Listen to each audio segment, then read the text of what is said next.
El Evangelio según San Lucas.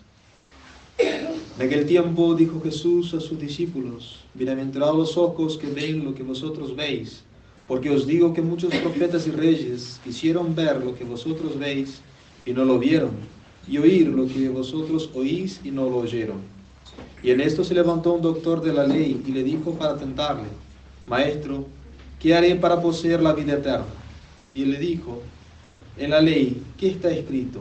¿Cómo lees? Y él respondió diciendo: amarás al Señor tu Dios con todo tu corazón, con toda tu alma y con todas tus fuerzas, y todo tu entendimiento, y a tu prójimo como a ti mismo. Y él dijo: bien has respondido, haz esto y vivirás. Mas él, queriendo justificarse a sí mismo, dijo a Jesús: ¿quién es mi prójimo? Entonces Jesús, tomando la palabra, dijo: un hombre bajaba de Jerusalén a Jericó y cayó en manos de unos ladrones, los cuales lo despojaron y después de haberlo herido lo dejaron medio muerto y se fueron. Y sucedió que por casualidad pasaba por el camino un sacerdote, y aunque lo vio, pasó de largo.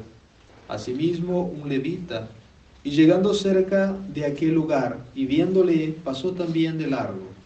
Mas un viajero samaritano se llegó cerca de él, y cuando le vio, movióse a compasión, y acercándose le vendó las heridas, y echando en ella aceite y vino, subiéndole en su cabalgadura, lo llevó a una venta, y tuvo cuidado de él. Y al día siguiente sacó 2 denarios y los dio al posadero, diciéndole: cuídamelo, y cuanto gastes de más, yo le abonaré cuando vuelva. ¿Cuál de estos 3 te parece que fue el prójimo de aquel que cayó en manos de los ladrones? Aquel, respondió el doctor, que usó de misericordia con él. Pues bien, le dijo entonces Jesús: anda y haz tú lo mismo. Pueden sentarse.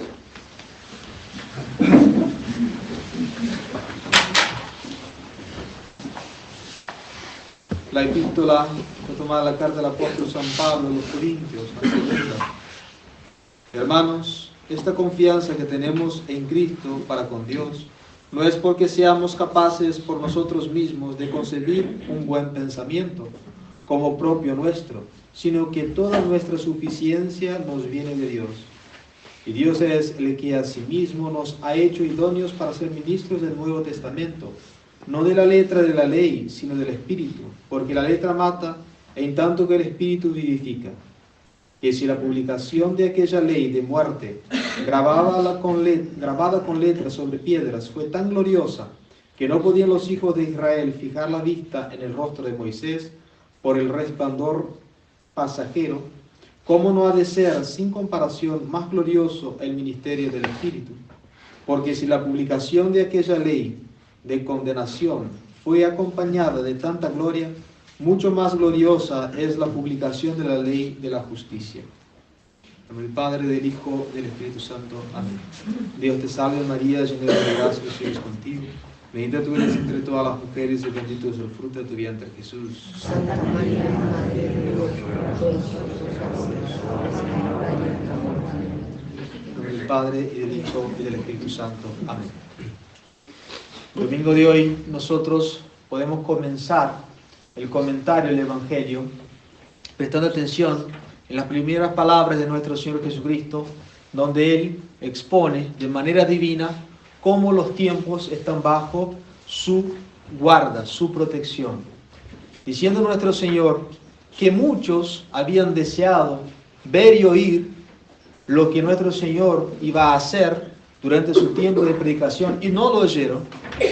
Y sin embargo, aquellos que estaban presentes sí tuvieron esa gracia. Demuestra la libertad que Dios tiene sobre nuestras vidas y cómo Él dispone todas las cosas a sus tiempos. Fíjense, ¿de quién habla nuestro Señor Jesucristo? De reyes y profetas. El rey profeta David une las dos cualidades. Un hombre que recibió el título de amigo de Dios, no vio a nuestro Señor. Moisés, el gran legislador del Antiguo Testamento, el promulgador de la ley de Dios en el Antiguo Testamento, por un acto de desconfianza, no pudo ver la tierra prometida, mucho menos a nuestro Señor Jesucristo. Y tantos otros profetas de una santidad grandísima, como Isaías, Daniel, Jeremías, que hablaron tan bien de nuestro Señor, no lo pudieron ver. Y sin embargo, un Pilato tuvo una conferencia particular con nuestro Señor. Los enemigos de nuestro Señor convivían con Él. Fíjense cómo Dios maneja sus tiempos y nos concede las cosas cuando Él quiere y dispone. ¿Qué es lo que daría un David para estar en el lugar de Poncio Pilato y escuchar lo que seguía de qué es la verdad? ¿Cómo hubiera deseado David estar en lugar de Pilato? Pero no era lo que Dios quería. Nosotros debemos mantenernos en una fidelidad grandísima para con la libérrima voluntad de Dios y esperar sus tiempos. ¿Qué era mejor, según nuestro pensamiento humano? Que conviviera con nuestro Señor los profetas del Antiguo Testamento o 12 pescadores ignorantes. Alguien podría pensar, a nuestro Señor le convendría mucho más estar rodeado de grandes profetas que hacían tantos milagros cuanto Él, tan cerca de Dios. Y no, pensamientos humanos. Recordemos, nosotros estamos en esa vida mortal pendientes de un hilito llamado tiempo que está siendo sostenido por Dios. Jamás debemos olvidar eso. Entonces, esa es la primera consideración del domingo de hoy. Saber esperar los tiempos de Dios y esperar con confianza, con perseverancia. ¿Cuántas veces nosotros rezamos para conseguir una gracia? Y son gracias muy principales dentro de la vida cristiana, que es vencer un vicio, vencer algún pecado, conseguir practicar la virtud. Y por más que nosotros pidamos y pidamos y pidamos, Dios tarda en conceder. Fíjense, inmediatamente después del pecado original, Dios promete a un redentor. Inmediatamente, acto continuo de la catástrofe edénica, Dios promete un redentor, pero espera 4.000 años para enviarlo. 4.000 años para que el hombre viera el horror del pecado, para que el hombre conociera profundamente su miseria. Entonces, muchas veces nosotros por ahí pedimos a Dios vencer un vicio, vencer un pecado. Lo que pasa es que Dios muchas veces ve que nosotros no estamos todavía enterados de nuestra miseria, de nuestra bajeza, entonces no lo quiere, pero permite nuestras caídas, para que nosotros realmente percibamos lo cuán bajo, lo cual nada somos. Y si nosotros no sabemos observar esos actos de la permisión divina para que nosotros seamos más humildes, nosotros no aprovechamos esos tropiezos que tenemos en nuestras vidas. Volviendo al ejemplo del rey profeta David. 3 grandes pecados cometió el profeta, el rey, el santo, que era llamado amigo de Dios. 3 veces Dios permitió que él cometiera grandes pecados. ¿Para qué? Para mostrarle que sin él nosotros no somos nada. Y eso conecta con la frase de San Pablo en la epístola. Toda nuestra suficiencia viene de Dios. Entonces, hasta que nosotros no tengamos bien arraigados eso, muchas veces Dios no permite que nosotros venzamos nuestros defectos, para que nosotros tengamos verdadero conocimiento de nuestra nada. Y hablando de nuestros defectos, cuando Dios nuestro Señor se compadece de nosotros, viene y nos cura, el ejemplo del samaritano es como nuestro Señor quiere mostrar cómo está en la mente divina la curación de nuestras almas. Nuestro Señor, hablando del sacerdote, de la antigua ley de Levita, demuestra que en la ley del Antiguo Testamento era imperfecta porque el hombre todavía no estaba listo, no estaba preparado para recibir la ley evangélica. Tanto es así que se confundía en la ley y realmente despreciaban a los pequeños, porque cuando nuestro Señor ejemplifica ahí el sacerdote de la antigua ley pasando por el que necesitaba, es porque realmente ocurría eso. Dentro del pueblo judío había una casta, que era la casta sacerdotal, que realmente despreciaban a los pequeños. Realmente carecían de una humildad grandísima. Lo que nosotros debemos vencer para alcanzar la verdadera santidad. Y nuestro Señor se muestra a sí mismo como el buen samaritano. El buen samaritano de la parábola es nuestro Señor. Ustedes se acordarán en otra ocasión que nuestro Señor, en una discusión con los escribas y fariseos, ellos ofenden a nuestro Señor diciendo, pero nosotros no tenemos razón en decir que eres un endemoniado y un samaritano. Endemoniado, no hace falta explicar mucho, pero la palabra samaritano para el pueblo judío en aquel momento era persona separada, un cismático, una persona que no estaba en la unión de la ley mosaica. Y nuestro Señor, cuando se defiende de esa acusación, se defiende de que no es un endemoniado, pero no dice nada de no ser un samaritano. La palabra samaritano significa custodio, guarda. El que rige, el que guarda, el que conserva. Entonces nuestro Señor es el buen samaritano. ¿Por qué? Porque es el que guarda nuestras almas de manera perfecta. Y la escena de tirar vino y aceite sobre las heridas de aquel que había caído en manos de ladrones representa el derramamiento de la sangre de nuestro Señor sobre las heridas de nuestras almas, que es nuestra redención. Nuestra redención. Y el aceite es la predicación evangélica según la interpretación de los santos padres de la Iglesia. Que las dos cosas tienen que venir juntas. La redención de nuestras almas, y ahí hablamos de los sacramentos, porque los sacramentos son en nosotros la actuación de los méritos de la cruz. Cuando nos bautizamos, cuando recibimos la primera comunión, cuando nos confirmamos hasta la extrema unción, son todos los méritos de la cruz de nuestro Señor Jesucristo aplicándosenos por medio de los sacramentos. Pero esos sacramentos tienen que venir junto con la predicación evangélica. Son las dos obras magnas de nuestro Señor Jesucristo, la redención y la predicación evangélica. Porque una sin la otra no es Cristo completo.